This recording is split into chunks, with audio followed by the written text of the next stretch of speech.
Ramachandra cameraman bill ಹಿಂಭಾಗದಲ್ಲೆಲ್ಲ script ಬರೀತಾರೆ ಇವರು ಅಂತ ಭಾಷೆ ಮಾಡ್ತೀವಿ. ಇದು ನನ್ನ ಸಿನಿಮಾ ಅಂತ ಅಷ್ಟೇ ನಾನು ಹೇಳ್ತಿಲ್ಲ. ಕನ್ನಡದ ಯಾವ ಗಂಭೀರ ಸಿನಿಮಾಗಳು, ಪುಟ್ಟನವ್ರ ಸಿನಿಮಾ ಕೂಡ ಈ ಥರದಲ್ಲಿ ವಿಶ್ಲೇಷಣೆ ಆಗಿಲ್ಲ. ಕನ್ನಡದ ಒಬ್ಬರು ಹಿರಿಯ ನಟರನ್ನ ಕೇಳಿದ್ದೆ, ಯಾವ ಕಾರಣಕ್ಕೂ ಅವರು ಮಾಡಲ್ಲ ಅಂದರು. ಸಿನಿಮಾದಲ್ಲಂತೂ ಡೀಟೇಲಿಂಗ್ ಬಹಳನೇ ಮುಖ್ಯ. ನಾನು ಮಾಡುವಾಗ ನಾನು ಆರ್ಟ್ ಸಿನಿಮಾ ಮಾಡ್ತೀನಿ, ನಾನು ಪಾಪ್ಯುಲರ್ ಸಿನಿಮಾ ಮಾಡ್ತೀನಿ, ನಾನು ಕಮರ್ಷಿಯಲ್ ಸಿನಿಮಾ ಮಾಡ್ತೀನಿ ಅಂತ ಏನೂ ಮಾಡಲ್ಲ. ಅದಾಗಲಿಲ್ಲ, ಆ ಮಟ್ಟಕ್ಕೆ ಇರೋಕ್ಕಾಗಲಿಲ್ಲ ಅನ್ನೋದು ನನಗೆ ದೊಡ್ಡ ನೋವಿದೆ.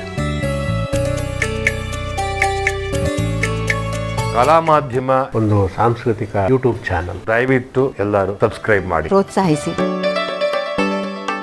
ಕಾಸರವಳ್ಳಿ ಅವರು ಮತ್ತು ಟೀಮ್ ವರ್ಕ್, ನೀವು ಬರೆಯೋದು ಹೇಗೆ? ತಂಡ ಕೂರಿಸ್ಕೊತೀರಾ ಅಥವಾ ಒಬ್ಬರೇ ಬರೆಯೋದು? ನಾನು ಬರೆಯೋ ಮಾತ್ರ ಒಬ್ಬನೇ ಬರೀತೀನಿ. ನಾನು ಎಲ್ಲಿ ರೂಮ್ಗೆ ಬುಕ್ ಮಾಡಲ್ಲ, ಮನೆಯಲ್ಲೇ ಇರ್ತೀನಿ. ಮನೆ ಕೆಲಸನೇ ಮಾಡ್ತಾನೆ ಬರೆಯೋದು. ಸುಮ್ಮನೆ ಏನೋ ತಲೆ ಮೇಲೆ ಯೋಚನೆ ಮಾಡ್ತೀನಿ, ಮಾಡೋಕ್ಕೆ ಇನ್ನೇನೋ ಕೆಲಸ ಮಾಡ್ತಿರ್ತೀನಿ. ಏನೋ ಕ್ಲೀನ್ ಮಾಡ್ತಿರ್ಬೋದು, ಏನೋ ತೊಳೆಯೋದು ಬಳಿಯೋದು ಮಾಡೋದು, ಅಥವಾ ಇನ್ನೇನೋ ಮಾಡ್ತಾ ಇರ್ಬೋದು, ಗಿಡ ಬೋರಾಗಿ ಕೂತಿರ್ಬೋದು, ಏನೋ ಹೊಳಿ ತಲೆಯಲ್ಲಿ ಓಡ್ತಾ ಇರುತ್ತೆ. ಯಾವಲ್ಲ ಬಂದು ಬರೆಯೋದು. ಬರೆದದ್ದು ಅಖಂಡವಾಗಿರ್ಬೇಕು ಅಂತಲೂ ಇಲ್ಲ.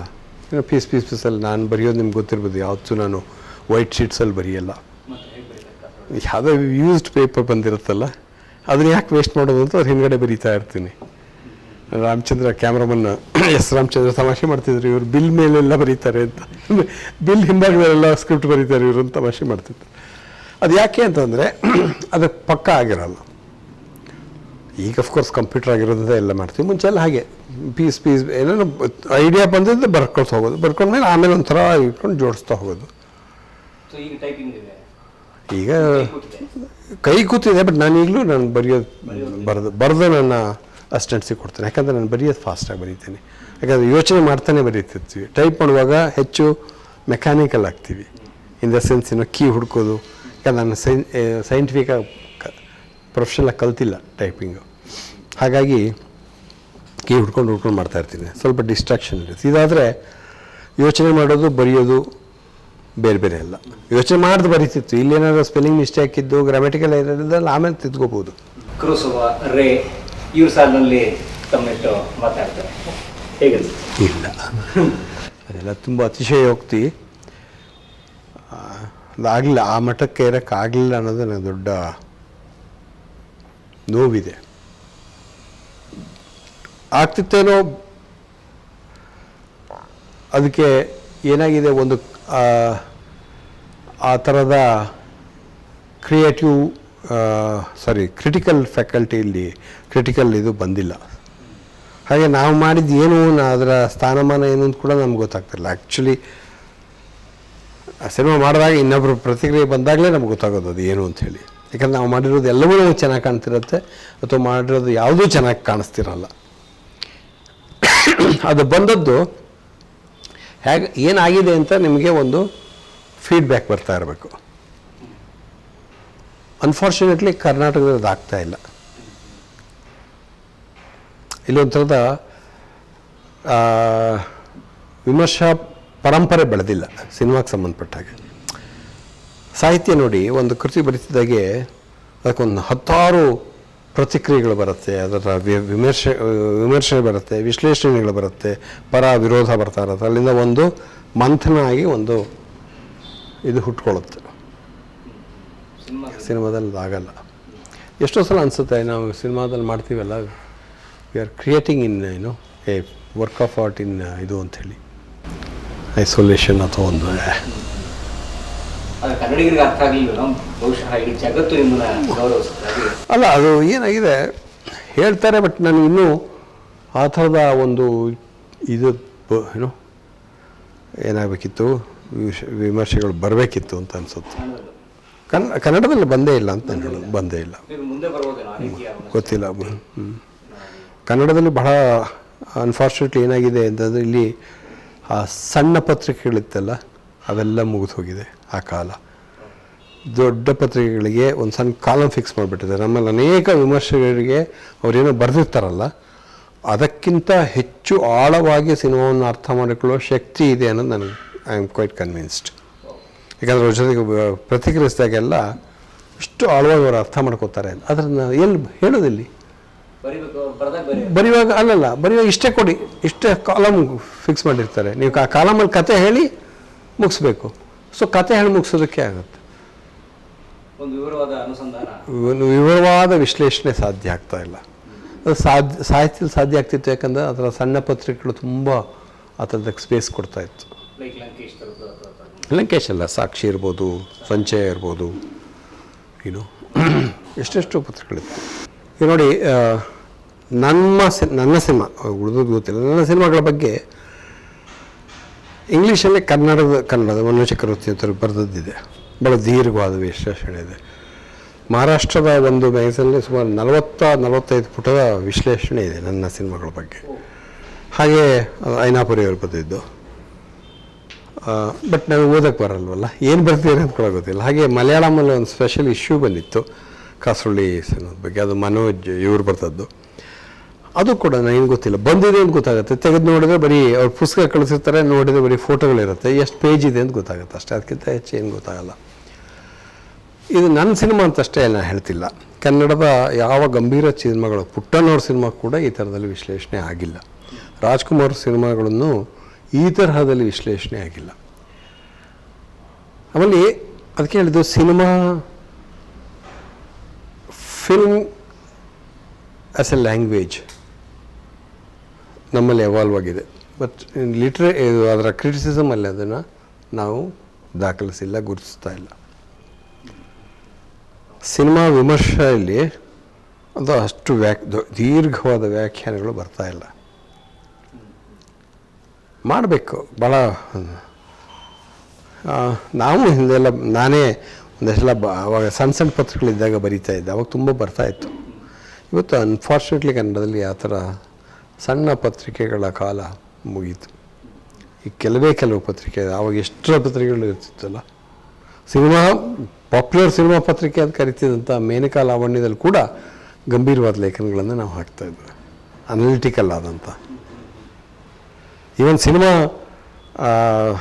ಇದರಲ್ಲಿ ಆವಾಗ ಬರ್ತಾಯಿದ್ದಂಥ ರೂಪತಾರ, ವಿಜಯ್ ಚಿತ್ರದಲ್ಲಿ ಕೂಡ ದೊಡ್ಡ ವಿಶ್ಲೇಷಣಾತ್ಮಕ ಬರ್ತಾಯಿತ್ತು. ಇವತ್ತು ಅದು ಬರ್ತಾ ಇಲ್ಲ, ಬರೀ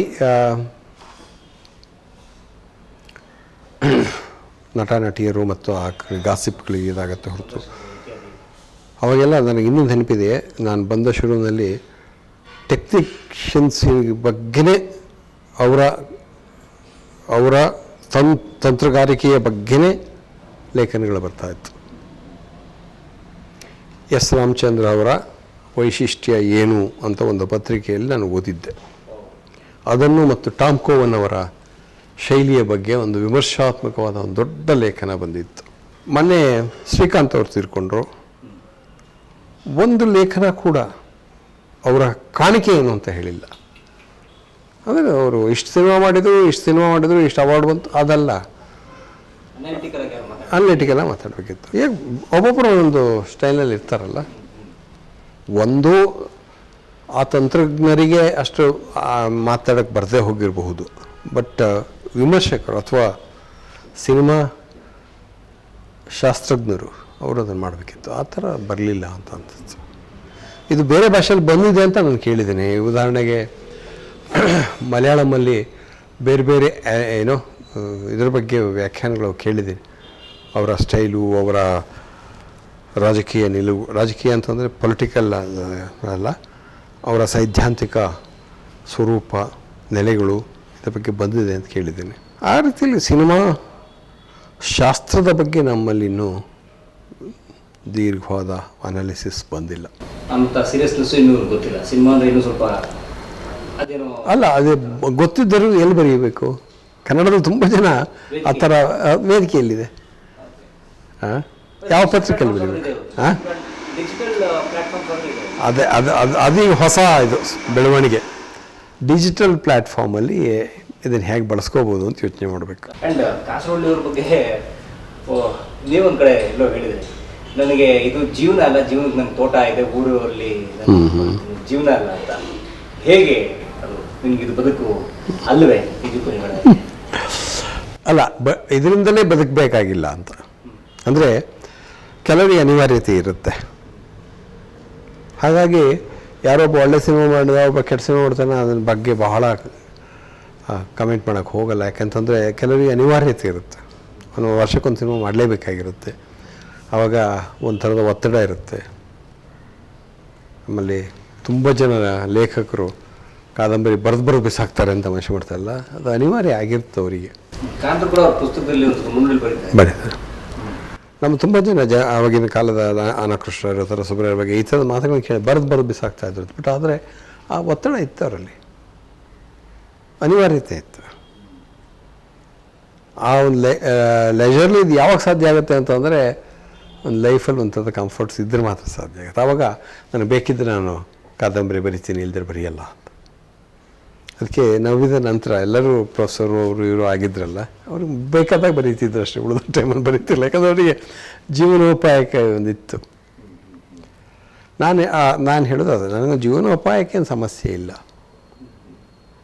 ಆದರೆ ಅನಿಸಿದರೆ ಮಾಡಬೇಕು ಅಂತ ಒತ್ತಡ ಇದ್ದರೆ ಮಾಡ್ತೇನೆ, ಇಲ್ಲದೆ ಸುಮ್ಮನೆ ಇರ್ತೇನೆ.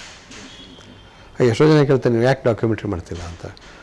ನಮ್ಮಲ್ಲಿ ಏನಾಗ್ಬಿಡುತ್ತೆ, ಡಾಕ್ಯುಮೆಂಟ್ರಿ ಮಾಡೋದು ಅಂತಂದರೆ ಜೀವನೋಪಾಯಕ್ಕೊಂದು ಇದನ್ನು ಕಂಡುಕೊಳ್ಳೋದು ಅಂತಾಗಿದೆ. ಎಲ್ಲ ಡಾಕ್ಯುಮೆಂಟ್ರಿ ಬಹಳ ಸೀರಿಯಸ್ ಆದ ಒಂದು ಆರ್ಟ್ ಫಾರ್ಮು. ಬರೀ ಒಂದು ಸ್ವಲ್ಪ ದುಡ್ಡು ಬೇಕಿತ್ತು ಒಂದು ಡಾಕ್ಯುಮೆಂಟ್ರಿ ಮಾಡ್ಬಿಡ್ತೀನಿ ಅಂತಲ್ಲ. ತಾವು ಪ್ರಾರಂಭದಲ್ಲಿ ನಮ್ಮ ಹಿಂದಿಯ ಕೆಲವು ನಟರು ನಸರುದ್ದೀನ್ ಶಾ ಅಥವಾ ಅಂಥವ್ರನ್ನ ಇಲ್ಲಿ ನಿಮ್ಮ ಸಿನಿಮಾಗಳು ಬಳಸ್ಕೊಂಡ್ರೆ ನಟರಾಗಿ. ಅನಂತರ ನೀವು ಹೆಚ್ಚು ನಮ್ಮ ಪ್ರಾದೇಶಿಕ ನಮ್ಮ ಇವರನ್ನ ಆ ಶಿಫ್ಟ್ ಯಾಕೆ, ಅಥವಾ ನಿಮ್ಗೆ ಅದೊಂದು ಭ್ರಮೆ ಇತ್ತೆ? ನಾನು ಯಾವತ್ತೂ ಪರಭಾಷಾ ನಟರನ್ನು ಬಳಸಿಲ್ಲ, ಚಾರೋಸನ್ನು ಬಳಸಿದೆ. ಇದು ಯಾಕೆ ಅಂತಂದರೆ ಆ ಪಾತ್ರಕ್ಕೆ ಅವ್ರು ಭಾಳ ಸೂಕ್ತ ಅಂತ ಅನ್ನಿಸ್ತು. ಕನ್ನಡದೊಬ್ಬರು ಹಿರಿಯ ನಟರನ್ನ ಕೇಳಿದ್ದೆ, ಯಾವ ಕಾರಣಕ್ಕೂ ಅವರು ಮಾಡಲ್ಲ ಅಂದರು. ಮಾಡಿದ್ದಿದ್ರೆ ಬಹುಶಃ ಅವರ ಜೀವನಕ್ಕೆ ಒಂದು ದೊಡ್ಡ ಶಿಫ್ಟ್ ಸಿಕ್ಕಿರೋದು. ಕೊನೆಗೂ ಒಂದು ಸಣ್ಣ ಸಣ್ಣ ಪಾತ್ರಗಳಲ್ಲೇ ಅವ್ರ ಜೀವನ ಮುಗಿಸ್ಕೊಂಡೋದ್ರು.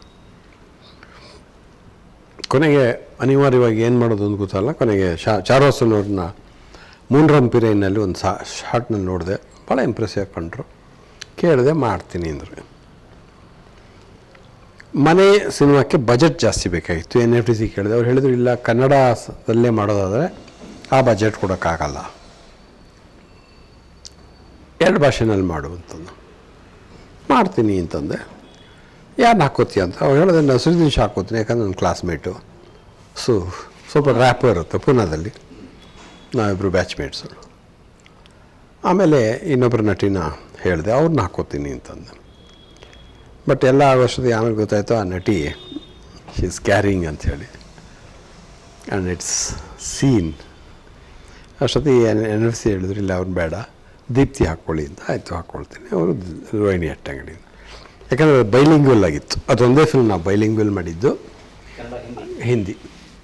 ಹಾಗಾಗಿ ಮಾಡಬೇಕಾಗಿತ್ತು. ಬಟ್ ಬೈಲಿಂಗ್ವೆಲ್ ಮಾಡಬಾರ್ದಿತ್ತು ಅಂತ ಈಗಲೂ ಅನ್ನಿಸ್ತಾ ಇದೆ. ಬರೀ ಕನ್ನಡ ಸಿನಿಮಾನೇ ಆಗಿದ್ದು, ಅದು ಭಾಳ ಒಳ್ಳೆಯ ಫಿಲ್ಮ್ ಆಗಿದೆ, ಇನ್ನೂ ಒಳ್ಳೆಯ ಫಿಲ್ಮ್ ಆಗಿದೆ. ಕನ್ನಡದವ್ರ ಜೊತೆಗೆ ಮಾಡುವ ಖುಷಿಯೇ ಬೇರೆ, ಬೇರೆ ಭಾಷೆಯ ಜೊತೆ ಮಾಡೋ ಖುಷಿಯೇ ಬೇರೆ. ಕನ್ನಡದಲ್ಲಿ ಮಾಡೋ ಖುಷಿ ಏನಾಗುತ್ತೆ ಅಂದರೆ, ಆ ಭಾಷೆಗೆ ಇರುತ್ತೆ ಒಂದು ಮಾಧುರ್ಯ, ಭಾಷೆಗೆ ಒಂಥರದ ಫ್ಲೇವರ್ ಇರುತ್ತೆ, ಇದಿರುತ್ತೆ, ಹೃದಯ ಇರುತ್ತೆ, ಸೋಲ್ ಇರುತ್ತೆ. ಅದು ಭಾಳ ಚೆನ್ನಾಗಿ ಹಿಡಿತಾರೆ ಅವರು. ಡಬ್ಬಿಂಗ್ ಬೇರೆ ಹತ್ರ ಮಾಡಿಸ್ಬೋದು, ಬಟ್ ಅವರಿಗೆ ಅದು ಅರ್ಥ ಆಗ್ತಿರುತ್ತೆ, ಸ್ವಲ್ಪ ಮೆಕ್ಯಾನಿಕಲ್ ಆಗುತ್ತೆ. ಹಾಗಾಗಿ ಹಿಂದಿ ಮನೆ ಏನಿದೆ ಅದು ಕನ್ನಡ ಮನೆಗಿಂತ ಬೆಟ್ರ್, ಚೆನ್ನಾಗಿದೆ. ಅದು ಅವರಿಗೆ ಅರ್ಥ ಆಗ್ತಿತ್ತು. ಕನ್ನಡ ಏನಿದ್ರು ಕೊನೆಗೆ ಯಾರೋ ಪ್ರಾಂಪ್ಟ್ ಮಾಡ್ತಾರೆ, ಹೇಳ್ತಾರೆ ಒಂಥರದ. ನಾನು ಕನ್ನಡ ನಟರನ್ನೇ ಹಾಕ್ಕೊಂಡು ಮಾಡಬೇಕು ಅಂತ. ಬಹುಶಃ ಅವಾಗ ಏನಾರು ಒಪ್ಪಿದ್ದಿದ್ರೆ ನಾನು ತಾರಾ ಅವ್ರ ಜೊತೆ ವರ್ಕ್ ಮಾಡಬೇಕು, ಫಸ್ಟ್ ಫಿಲ್ಮ್ ಆಗ್ತಿತ್ತು ಅದು. ತಾರಾ ಅವ್ರ ಹತ್ರ ಮಾಡಿದ್ದು. ಸ್ವಲ್ಪ ಡೇಟ್ಸ್ ಪ್ರಾಬ್ಲಮ್ ಇತ್ತು ಅವ್ರದ್ದು, ಬಟ್ ನಸರುದ್ದೀನ್ ಶಾದ್ದು ಡೇಟ್ಸ್ ಪ್ರಾಬ್ಲಮ್ ಇತ್ತು, ಹಾಗಾಗಿ ಮಾಡಲೇಬೇಕಾಯ್ತು. 14 national awards, so Padmashri, international ತುಂಬ ಅದರ್ ಪ್ರಶಸ್ತಿಗಳು. So what is more important for you, is your film or the result of that or the process? ಒಂದು ಒಳ್ಳೆ ಫಿಲ್ಮ್ ಆದಾಗ ಅದು ಪ್ರಶಸ್ತಿ ಬಂದರೆ ಖುಷಿಯಾಗುತ್ತೆ, ಯಾಕಂದರೆ ನೀನು ಯಾರೋ ಅದನ್ನು ರೆಕಗ್ನೈಸ್ ಮಾಡಿದ್ದಾರೆ ಅಂತ ಅಷ್ಟೇ. ಕೆಲವು ಸಲ ಏನಾಗುತ್ತೆ ಅಂದರೆ ಅದರ ಕ್ಯಾಶ್ ಕಂಪೋನೆಂಟ್ ಇನ್ನೂ ಹೆಚ್ಚು ಆಕರ್ಷಕವಾಗಿರುತ್ತೆ. ಯಾಕಂದರೆ ನಮಗೆ ಸಿನಿಮಾ ಮಾಡೋದ್ರಿಂದ ಅಷ್ಟೇನು ದುಡ್ಡು ಬರ್ತಿರೋದಿಲ್ಲ. ಕ್ಯಾಶ್ ಕಂಪೋನೆಂಟ್ ಬಂದಾಗ ಖುಷಿಯಾಗುತ್ತೆ, ಒಂದು ರೀತಿಯಲ್ಲಿ ರೆಕಗ್ನಿಷನ್ ಇರುತ್ತೆ. ಬಟ್ ಕೊನೆಗೂ ಅಪರಾಜಿತವಾಗಿ ಭಾರತದಲ್ಲೇನೂ ಪ್ರಶಸ್ತಿ ಬರಲಿಲ್ಲ. ಆದರೆ it's a landmark film. ಹಾಗೆ ಪ್ರಶಸ್ತಿಯಿಂದಲೇ ಒಂದು ಕೃತಿಯನ್ನು ಆಯ್ಕೆ ಮಾಡೋಕ್ಕಾಗೋದಿಲ್ಲ. ಅದೇ ಇಡೀ ನಾವು ಹಿಸ್ಟ್ರಿ ಆಫ್ ಸಿನಿಮಾ ಓದ್ತಿರುವಾಗ this are all landmarks ಅಂತ ಓದ್ತಿರ್ತೀವಲ್ಲ, ಅದರಲ್ಲಿ ಎಷ್ಟೋ ಫಿಲ್ಮ್ಗಳಿಗೆ ಆಗ ಮನ್ನಣೆ ಸಿಕ್ಕಿರಲ್ಲ, ಈಗ ಎಷ್ಟೋ ವರ್ಷ ಆದಮೇಲೆ. ಹಾಗೆ ಇನ್ನೆಷ್ಟೋ ಸಿನಿಮಾಗಳು ಆ ಮಾಡಿದ ಶುರು ಭಾಳ ದೊಡ್ಡ ಹೆಸರು ಪಡೆಯುತ್ತೆ, 10 ವರ್ಷ ಆದಮೇಲೆ ಅದಕ್ಕೆ ಬೆಲೆಯೇ ಇರಲ್ಲ. ಪ್ಯಾರಾಸೈಟಿಗೆ 10 ವರ್ಷ ಆದಮೇಲೆ ಬೆಲೆಯೇ ಇಲ್ಲದೆ ಹೋಗಬಹುದೇನೋ ನಂಗೆ ಅನಿಸುತ್ತೆ. ಆದರೆ ಅವತ್ತು ಮಾಡಿರೋಲ್ಲ ಅನ್ನೋತ್ತಿಗೋ, ಬೈಸಿಕಲ್ ಥೀವ್ಸಿಗೋ, ಪಥೇರ್ ಪಾಂಚಲಿಗೋ ಇಷ್ಟು ವರ್ಷ ಆದಮೇಲೆ ನಾವು ನೋಡ್ತೀವಿ, ರಾಶಮನ್ಗೋ ಇಷ್ಟು ವರ್ಷ ಆದಮೇಲೆ ನೋಡ್ತಾ ಇರ್ತೀವಿ. ಈ ಇನ್ಫ್ಲೂಯೆನ್ಸು ಅದರ ಬೇರೆ ಬೇರೆ ಸಿನಿಮಾ ನೋಡಿದ ಇನ್ಫ್ಲೂಯೆನ್ಸು ನಿಮ್ಮಲ್ಲಿ ಆಗಾಗ ಕಾಣೋದೇನೋ ಬರ್ತಿರುತ್ತಾ ನಿಮ್ಮ ಕೃತಿಗಳಲ್ಲಿ? ನಾನು ಇನ್ಫ್ಲೂಯೆನ್ಸ್ ಅಂತ ಹೇಳಿದ್ರೆ ಇನ್ಸ್ಪಿರೇಷನ್ ಅನಿಸುತ್ತೆ, ಇನ್ಸ್ಪೈರ್ ಮಾಡ್ತಿರುತ್ತೆ ಈ ಫಿಲ್ಮ್ಗಳೆಲ್ಲ. ಇನ್ಫ್ಲೂಯೆನ್ಸ್ ಅಂತಂದಾಗ ಒಂದು ರೀತಿಯಲ್ಲಿ ಅದನ್ನು ಬ್ಲೈಂಡಾಗಿ ಇಮಿಟೇಟ್ ಮಾಡುವ ಒಂದು ಮಾರ್ಗ ಆಗಿಬಿಡುತ್ತೆ. ಇನ್ಸ್ಪೈರ್ ಅಂತಂದರೆ ಅದು ಬೇರೆ ಹೊಸ ಹೊಟ್ಟುಗಳನ್ನು, ಹೊಸ ಕಲ್ಪನೆಗಳನ್ನು ಹುಟ್ಟಾಕತ್ತೆ. ಈಗ ಲೇಡಿ ವಸಿಜು ಅವಳು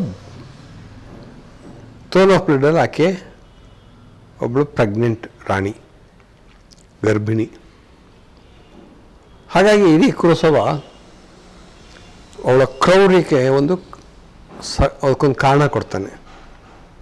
ಅದು ಕಾರಣವಿಲ್ಲದ ವಿನಾಕಾರಣ ಕ್ರೌರ್ಯ ಅಲ್ಲ, ಕ್ರೌರ್ಯದ ಹಿಂದೊಂದು ಕಾರಣ ಇದೆ. ಅನಂತಮೂರ್ತಿ ಹೇಳ್ತಾರೆ ಅದು eastern way of looking things ಅಂತ. ನಮ್ಮಲ್ಲಿ ಈ ಕ್ಲಿಯರ್ ಸೆನ್ಸ್ ಆಫ್ ಈವಿಲ್ ಇಲ್ಲ, ಆ ಈವಿಲ್ಗೆ ಒಂದು ಕಾರಣ ಇರುತ್ತೆ. ಇದು ನನ್ನ ಅನೇಕ ಕೃತಿಗಳಿಗೆ ದಾರಿ ಮಾಡಿಕೊಡ್ಬೋದು. ಲೇಡಿ ವಾಸಿಸು ನಮ್ಮ ಸಿನಿಮಾಗಳಲ್ಲಿ ನೋಡದೆ ಹೋಗ್ಬೋದು, ಆದರೆ ಆ ಕ್ರೌರ್ಯದ ಹಿಂದೆ ಒಂದು ಕಾರಣ ಇರುತ್ತೆ ಅನ್ನೋದಿದೆಯಲ್ಲ, ಅದು ನಮ್ಮ ಸಿನಿಮಾಗಳಲ್ಲಿ ಕಾಣುತ್ತೆ. ಅದಕ್ಕೆ ಹೇಳಿದ್ರೆ ಅದು ಇನ್ಸ್ಪಿರೇಷನ್, ನಮ್ಮ ಅಂಡರ್ಸ್ಟ್ಯಾಂಡಿಂಗನ್ನು ಅದು ವೈಡನ್ ಮಾಡ್ತದೆ. ಆ ರೀತಿ ಒಂದು ಅಂಡರ್ಸ್ಟ್ಯಾಂಡಿಂಗ್ ಬೇಕೇ ಬೇಕು ಸೆನ್ಸಿಟಿವ್ ಫಿಲ್ಮ್.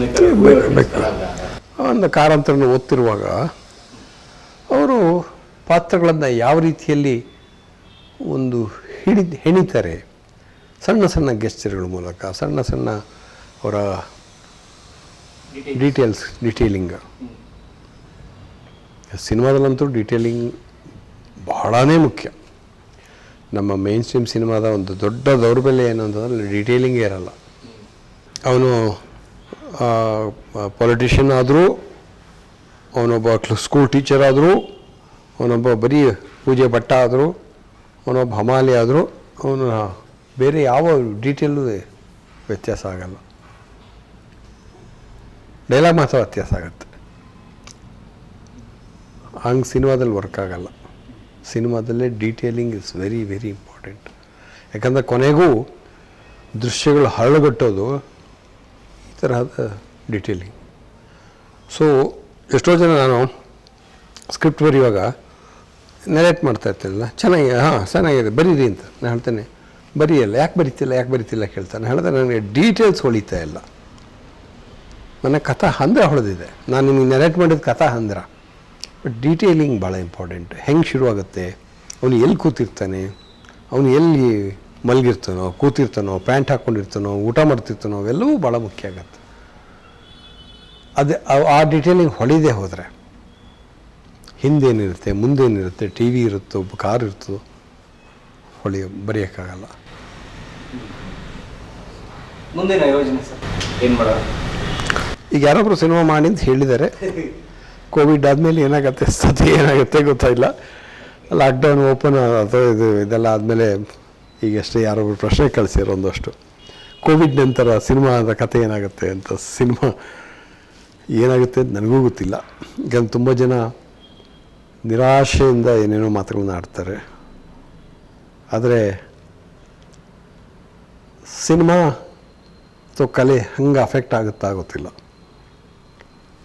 ಯಾಕಂದರೆ ಅದು ಭಾವನೆಗಳಿಗೆ ಸಂಬಂಧಪಟ್ಟಿದ್ದು ಮತ್ತು ಮನುಷ್ಯ ಸಂಬಂಧಗಳಿಗೆ ಸಂಬಂಧಪಟ್ಟಿದ್ದು. ಕಥಾ ಸ್ವರೂಪ ಬದಲಾಗ್ಬೋದೇ ಹೊರತು ನಾವು ಅಳುವುದು, ನಗೋದು, ನಾವು ಚಿಂತೆ ಮಾಡೋದೆಲ್ಲ ಒಂದೇ ಥರ ಇರುತ್ತೆ.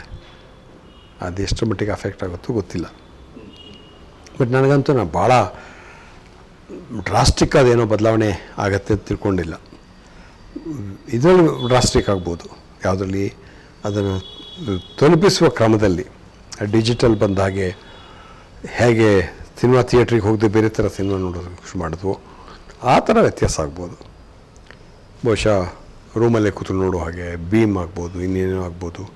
ಡಿಜಿಟಲ್ OTT ಪ್ಲ್ಯಾಟ್ಫಾರ್ಮ್ಗಳು ಇನ್ನಷ್ಟು ಆ್ಯಕ್ಟಿವ್ ಆಗ್ಬೋದು. ಆದರೆ ಮನುಷ್ಯ ಭಾವನೆಗಳು ಬದಲಾಗಲ್ಲ, ತಲುಪಿಸೋ ಕ್ರಮ ಬದಲಾಗ್ಬೋದು. ಕ್ಲಾಸಿಕ್ ಅದು ಯಾವ ಹೇಳ್ತೀವಿ ಅಂತಂದರೆ, ಒಂದು ರೀತಿಯಲ್ಲಿ ಅದು ಇಡೀ ನಮ್ಮ ಮನುಷ್ಯ ಪ್ರಪಂಚಕ್ಕೆ ಒಂದು ಹೊಸ ಹೊಸ ಕಾಣಿಕೆಯನ್ನು ಕೊಟ್ಟರೆ ಅವಾಗ ಅದು ಕ್ಲಾಸಿಕ್ ಆಗುತ್ತೆ ಅಂತ ನಾನು ತಿಳ್ಕೊಂಡಿದ್ದೀನಿ. ಉದಾಹರಣೆಗೆ ಕನ್ನಡದ ಸಾಹಿತ್ಯಕ್ಕೆ ಬಂದರೆ ಮಲೆಗಳಲ್ಲಿ ಮದುಮಗಳು, ಕಾರಂತರ ಕಾದಂಬರಿಗಳು, ಅದು ಬರೀ ಯಾವುದೋ ಒಂದು ವ್ಯಕ್ತಿಯ ಕಥೆ ಆಗಿರಲ್ಲ, ಅದು ಒಂದು ಇಡೀ ಸಮುದಾಯದ ಕಥೆಯಾಗಿರುತ್ತೆ, ಇಡೀ ಒಂದು ದೇಶದ ಕಥೆ ಆಗ್ತಾ ಹೋಗುತ್ತೆ. ಆ್ಯಂಡ್ ಅದು ಆ ಒಂದು ಹರಹು ಇರುತ್ತೆ, ಅದಕ್ಕೆ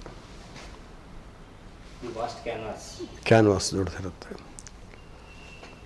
ಅಗಲನೂ ಜಾಸ್ತಿ ಇರುತ್ತೆ, ಆಳನೂ ಜಾಸ್ತಿ ಇರುತ್ತೆ. ಆಳ ಅಂದರೆ ಡೆಪ್ತ್, ಪರ್ಸ್ಪೆಕ್ಟಿವ್ ಜಾಸ್ತಿ ಇರುತ್ತೆ, ಬರೀ ಸರ್ಫೇಷಿಯಲ್ ಇದರಲ್ಲಿ ನಿಲ್ಲಲ್ಲ. ಅದು ಕ್ಲಾಸಿಕ್ ಆಗುತ್ತೆ ಅಂತ ನಾವು ಹಾಗೆ ಹೇಳ್ಬೋದೇನು. ಆ್ಯಂಡ್ ಈ ಕ್ಲಾಸಿಕ್ ಅನ್ನೋದನ್ನು ಕೂಡ ನಾವು ಆಗಾಗ ರಿವ್ಯೂ ಮಾಡ್ತಿರ್ತೀವಿ ನಮ್ಮ ಮನಸ್ಸುಗಳಲ್ಲೇ. ಒಂದು ಕಾಲದಲ್ಲಿ ಕ್ಲಾಸಿಕ್ ಆಗಿದ್ದು ಇನ್ನೊಂದು ಕಾಲದಲ್ಲಿ ಆಗದೇ ಹೋಗೋದು. ಸಿನಿಮಾಕ್ಕೆ ಬಂದರೆ ಉದಾಹರಣೆಗೆ ಐಸನ್ಸ್ಟೈನ್ ಕ್ಲಾಸಿಕ್ ಅಂತೀವಿ, ಬಟ್ ಇವತ್ತು ಓಲ್ಡ್ ಆ್ಯಂಡ್ ನ್ಯೂನ ಕ್ಲಾಸಿಕ್ ಅಂತೀವ, ಇಲ್ಲ ಅಷ್ಟು ಮೇಜರ್ ವರ್ಕ್ ಅಲ್ಲ ಅಂದ್ಬಿಡ್ತೀವಿ. ಯಾಕೆಂತಂದರೆ ಇವತ್ತದು it has lost all its significance. ಕೃತಿಗೂ ಹಾಗೆ ಆಗ್ಬೋದು. ಕನ್ನಡದಲ್ಲಿ ಯಾವುದೋ ಒಂದು ಬಹಳ ಅದ್ಭುತವಾದ ಕಾದಂಬರಿ ಅಥವಾ ಅದ್ಭುತವಾದ ಕಥೆ ಅಂತ ಹೇಳ್ತೀವಲ್ಲ, ಅದೆಷ್ಟೋ ವರ್ಷ ಆದಮೇಲೆ ಅದು ಆಗದೇ ಹೋಗಿರ್ಬೋದು. ತನ್ನ ಆ ಫ್ಲೇವರ್ನ, ತನ್ನ ಸ್ವಂತಿಕೆಯನ್ನು ಅಥವಾ ತನ್ನ ಗಟ್ಟಿತನವನ್ನು ಕಾಪಾಡ್ಕೊಳ್ಳೋದಿರ್ಬೋದು. ಈ ಆರ್ಟ್ ಸಿನಿಮಾ ಮತ್ತು ಪಾಪ್ಯುಲರ್ ಸಿನಿಮಾ ಅನ್ನೋ ಜಾನರ್ ಇದೆಯಲ್ಲ, ಇದು ನಾವು ಮಾಡಿರೋ ಇದಲ್ಲ, ಏನು ವಿಂಗಡಣೆ ಅಲ್ಲ. ನಾನು ಮಾಡುವಾಗ ನಾನು ಆರ್ಟ್ ಸಿನಿಮಾ ಮಾಡ್ತೀನಿ, ನಾನು ಪಾಪ್ಯುಲರ್ ಸಿನಿಮಾ ಮಾಡ್ತೀನಿ, ನಾನು ಕಮರ್ಷಿಯಲ್ ಸಿನಿಮಾ ಮಾಡ್ತೀನಿ ಅಂತ ಏನೂ ಮಾಡಲ್ಲ. ಹೇಗೆ ನಾನು ಫ್ಲಾಪ್ ಸಿನಿಮಾ ಮಾಡ್ತೀನಿ ಅಂತ ಯಾರು ಹೋಗಲ್ವೋ, ಹಾಗೆ ನಾನು ಆರ್ಟ್ ಸಿನಿಮಾ ಮಾಡ್ತೀನಿ ಅಂತ ಹೇಳೋ ಹೋಗಲ್ಲ, ಅಥವಾ ನಾನು ಕಮರ್ಷಿಯಲ್ ಸಿನಿಮಾ ಒಳ್ಳೆ ಸಿನಿಮಾ ಮಾಡ್ತೀನಿ ಅಂತ ಹೊರಡ್ತಾರೆ. ಫಿಲ್ಮ್ ಆದಮೇಲೆ ಅದು ಒಳ್ಳೆ ಫಿಲ್ಮೋ ಕೆಟ್ಟ ಫಿಲ್ಮೋ ಅದು ಆರ್ಟ್ ಫಿಲ್ಮೋ ಅದು ಯಾರು ಮಾಡ್ತಾರೆ? ನೀವು ವಿಮರ್ಶೆಗೆ ಕೂತ್ಕೊಂಡಾಗ ಅವನಿಗೆ ಏನೋ ಒಂದು ಟ್ಯಾಗ್ ಬೇಕು, ಇಲ್ಲದ್ರೆ ಬರೆಯೋದು ಹೇಗೆ? ಆ ನಾಮನ್ ಕ್ಲೇಚರ್ ಅವ್ರು ಕೊಡೋದು, ನಾವಲ್ಲ. ಈಗ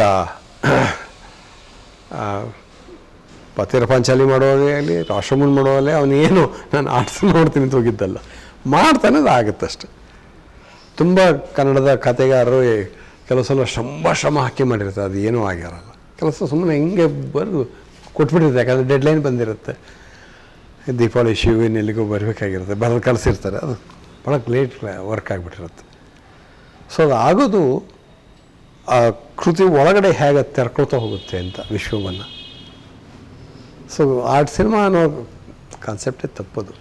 ವಿ ಕ್ಯಾನ್ ಸೇ ಪಾಪ್ಯುಲರ್ ಅಥವಾ ಅನ್ಪಾಪ್ಯುಲರ್ ಅಂತ ಅಷ್ಟೇ. ಆಮೇಲೆ ಒಳ್ಳೆ ಸಿನಿಮಾ ಕೆಟ್ಟ ಸಿನಿಮಾ ಇಸ್ ರೈಟ್ ಟರ್ಮ್. ಅಂದರೆ ಈಗ ಇಂಟರ್ನ್ಯಾಷನಲ್ ಲೆವೆಲ್ ಕೂಡ ಈಗ ಆಸ್ಕರ್ ಈಗ ಪ್ಯಾರಾಸೈಟ್ಗಂತ ಸಿನಿಮಾಗಳಿಗೆ ಕೊಡೋಕ್ಕೆ ಶುರು ಮಾಡಿದ್ದಾರೆ ಸರ್. ಅಥವಾ ಇನ್ನು ಹಿಂದೆ ನೋಡಿದರೆ ಅದು ಜನಪ್ರಿಯ ಮತ್ತು ಚಿತ್ರಗಳ ವೇಗ ಇರುತ್ತೆ ಅಂಥವು ಕೊಡ್ತಾರೆ. ಅಂದರೆ ಮೊದಲೇನು ಪ್ಯೂರ್ ಆರ್ಟ್ ಸಿನಿಮಾಗಳು ಕೊಡ್ತಿದ್ದಾರೆ, ಅಂದರೆ ಬೆಸ್ಟ್ ಫಾರಿನ್ ಆಸ್ಕರ್ ಮುಂಚಿಂದಲೂ ಪಾಪ್ಯುಲರ್ ಸಿನಿಮಾಗೆ ಕೊಡ್ತಾ ಇದ್ದಿದ್ದು. Best Oscar foreign language, best Oscar foreign language serious ಸಿನಿಮಾಕ್ಕೆ ಕೊಡ್ತಾ ಇದ್ದು. ಇದು ಏನಾಗಿದೆ ಅಲ್ಲ, ಈಗ ಎಷ್ಟೋ ವರ್ಷ ನೋಡ್ತಿರ್ಬೋದು, ವೈಲೆಂಟ್ ಆಗಿರುವಂಥದ್ದು, ಮರ್ಡರ್ ಮಿಸ್ಟ್ರಿ, ಇವಕ್ಕೆಲ್ಲ ಆಸ್ಕರ್ ಬರ್ತಾ ಇದೆ. ಆ ಮಡಿವಂತಿಕೆ ನಮ್ಮಲ್ಲಿ ಮಾತ್ರ ಇದೆ ಅಷ್ಟೇ, ಇಂಡಿಯನ್ ಸಿನಿಮಾದಲ್ಲಿ. ಅಲ್ಲಿ ಇಲ್ಲ. ಅದು ಸಿನಿಮ್ಯಾಟಿಕ್ ಆಗಿ ಚೆನ್ನಾಗಿದ್ದರೆ, ಬರೀ ವೈಲೆನ್ಸ್ ಫಾರ್ ವೈಲೆನ್ಸ್ ಇಲ್ದೇನೆ, ಮರ್ಡರ್ ಫಾರ್ ಇದು ಇಲ್ದೇನೆ, ಅದು ಈಗ ಹಿಚ್ಕಾಕಿಗೆ ಒಂದು ದೊಡ್ಡ ನೋವಿತ್ತು ಒಂದು ಸಿನಿಮಾಗಳಿಗೆ ಬರ್ತಾ ಇಲ್ಲ ಅಂತ, ಯಾಕಂದರೆ ಬರೀ ಮರ್ಡರ್ ಇದನ್ನು ಹೇಳ್ತಾ ಇದ್ದ. ಆದರೆ ಇನ್ನೊಬ್ಬ ಮರ್ಡರ್ನ ಇಟ್ಕೊಂಡು ಅದ್ರ ಹಿಂದ್ಗಡೆ ಇನ್ನೇನೋ ಒಂದು ವಿಶ್ಲೇಷಣಾತ್ಮಕವಾಗಿ ಇದು ಬೆಳೀತಾ ಹೋಗ್ಬಿಟ್ರೆ ಅದಕ್ಕೆ ಕೊಡ್ತಾರೆ ಅಲ್ವಾ? ಅದೇನು ಇವತ್ತು ನಿನ್ನೆದಲ್ಲ ಕಿಟಾನೋದು ಹಾನಾಬಿ ಎಲ್ಲ ಇದೆಯಲ್ಲ ಅವಕ್ಕೆಲ್ಲ ದೊಡ್ಡ ಅವಾರ್ಡೇ ಬಂದಿದೆಯಲ್ಲ. ಕಲಾಮಾಧ್ಯಮ ಯೂಟ್ಯೂಬ್ ಚಾನಲ್ ಕನ್ನಡ ಸಾರಸ್ವತ ಲೋಕಕ್ಕೆ, ಸಾಹಿತ್ಯಿಕ ಲೋಕಕ್ಕೆ, ಸಾಮಾಜಿಕ ಇದಕ್ಕೆ ಬಹಳ ದೊಡ್ಡ ಕೆಲಸ ಮಾಡ್ತಾ ಇದೆ. ಇದಕ್ಕೆ ಸಬ್ಸ್ಕ್ರೈಬ್ ಆಗೋದ್ರ ಮೂಲಕ ಈ ಚಾನಲನ್ನು ಇನ್ನಷ್ಟು ಸಶಕ್ತಗೊಳಿಸಿ ಅಂತ ಈ ಮೂಲಕ ಕೇಳ್ಕೊತೇನೆ. ಕಲಾಮಾಧ್ಯಮದ ಫೇಸ್ಬುಕ್ ಪೇಜ್, ಟ್ವಿಟರ್ ಪೇಜ್ ಮತ್ತು ಇನ್ಸ್ಟಾಗ್ರಾಮ್ ಪೇಜ್ನು ಕೂಡ ನೀವು ಫಾಲೋ ಮಾಡಿ. ಈ ವಿಡಿಯೋ ನಿಮಗೆ ಇಷ್ಟವಾಗಿದ್ದರೆ ಸೋಷಿಯಲ್ ಮೀಡಿಯಾ ಪೇಜ್ಗಳಲ್ಲಿ ಶೇರ್ ಮಾಡೋದು ಮರಿಬೇಡಿ. ಶೇರ್ ಮಾಡಿದಾಗ #ಪರಂ ಹಾಕೋದನ್ನು ಮರಿಬೇಡಿ. ಆಗ ನೀವು ಶೇರ್ ಮಾಡಿದ ವಿಡಿಯೋಗಳು ನಮಗೆ ಸಿಗುತ್ತೆ, ನಾವು ಅದಕ್ಕೆ ಕಮೆಂಟ್ ಮಾಡ್ತೀವಿ. ಕನೆಕ್ಟ್ ಆಗಿರೋಣಂತೆ. Ad films, corporate films, documentary films ಮೊದಲಾದ ವಿಡಿಯೋ ಪ್ರೊಡಕ್ಷನ್ ಸರ್ವಿಸ್ ನಮಗೆ ಬೇಕು ಅಂದರೆ ನೀವು ಕಲಾಮಾಧ್ಯಮವನ್ನು ಮುಕ್ತವಾಗಿ ಸಂಪರ್ಕಿಸಬಹುದು. ಧನ್ಯವಾದಗಳು.